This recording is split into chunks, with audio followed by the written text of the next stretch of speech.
Israel के साथ तनातनी के बीच ईरान के लिए एक बेहद दुखद खबर सामने आई है। ईरान के राष्ट्रपति इब्राहिम रईसी नहीं रहे। खबर है कि हेलीकॉप्टर क्रैश में रईसी और ईरान के विदेश मंत्री हुसैन आमिर अब्दुल्लायन की भी मौत हो गई है। ईरान सरकार की ओर से घटना की आधिकारिक पुष्टि भी कर दी गई है। इसी बीच एक सवाल जो हर किसी के जहन में कौन रहा है वो ये कि क्या ये वाकई कोई दुर्घटना थी या फिर किसी की सोची समझी गई साजिश। साजिश की बात आते ही जो नाम सबसे पहले जहन में आना लाजमी है वो है इजराइल। इजराइल और ईरान के बीच तनाव किसी से छिपा नहीं है। इस घटना के बाद इजराइल की भूमिका को लेकर कई बड़े दावे किए जा रहे हैं। गौरतलब है, घटना के बाद इजरायली न्यूज एजेंसी कान ने दावा करते हुए कहा था कि किसी के बचने की कोई संभावना नहीं है। इस दावे के बाद इजराइल पर शक और भी गहरा गया है। वहीं दूसरी ओर ईरान के राष्ट्रपति के साथ हुए हादसे पर इजराइल के धर्मगुरुओं ने खुशी जाहिर करते हुए इस घटना को ईश्वर का न्याय बताया है।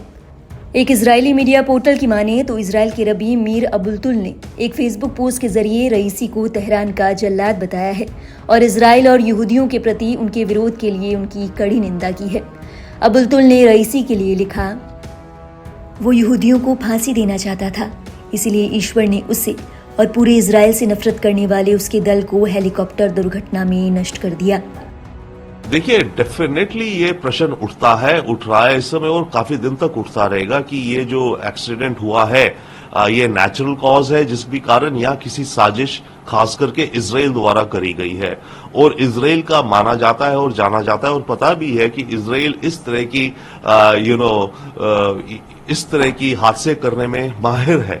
और ईरान के अंदर तो खासकर इजराइल ने कई उनके न्यूक्लियर साइंटिस्ट इंजीनियर्स को मारा है, टारगेटेड किलिंग करी है। तो ऐसे में और ईरान इजराइल की जो टेंशन्स चल रही हैं, ऐसे में डेफिनेटली ये प्रश्न उठेंगे कि ये इसमें मोसाद या इजरायली एजेंसीज का हाथ है या नहीं है।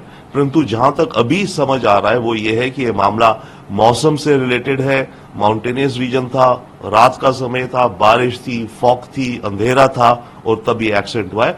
बट बिल्कुल यस, इस समय तभी तो दुनिया इस समय टेंशन में, अमेरिका भी इस समय टेंशन में सारी तरफ अगले 24-48 घंटों में कि कहीं ये ऐसा तो नहीं है ये साजिश थी इजराइल द्वारा।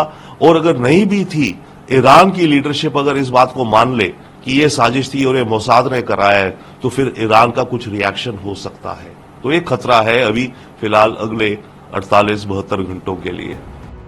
गौरतलब है, इस मामले में समाचार एजेंसी रॉयटर्स से बातचीत करते हुए ईरान के अधिकारियों ने बताया है कि इस दुर्घटना में राष्ट्रपति रईसी, विदेश मंत्री और हेलीकॉप्टर में सवार सभी अधिकारियों की क्रैश में मौत हो गई है। उन्होंने बताया कि रईसी और अब्दुल्लायन को ले जा रहा हेलीकॉप्टर क्रैश होने के बाद बुरी तरह जल गया है। खबर है कि रईसी समेत अन्य अधिकारी अमेरिका में बने बेल 212 हेलीकॉप्टर में यात्रा कर रहे थे। मीडिया रिपोर्ट्स की माने तो राष्ट्रपति रईसी ईरान अजरबैजान सीमा क्षेत्र से लौटने के बाद देश के उत्तर पश्चिम में तबरीज शहर की ओर जा रहे थे। वहीं सोमवार सुबह तुर्की के अधिकारियों ने बताया कि ड्रोन फुटेज में जंगल में आग लगती हुई नजर आई।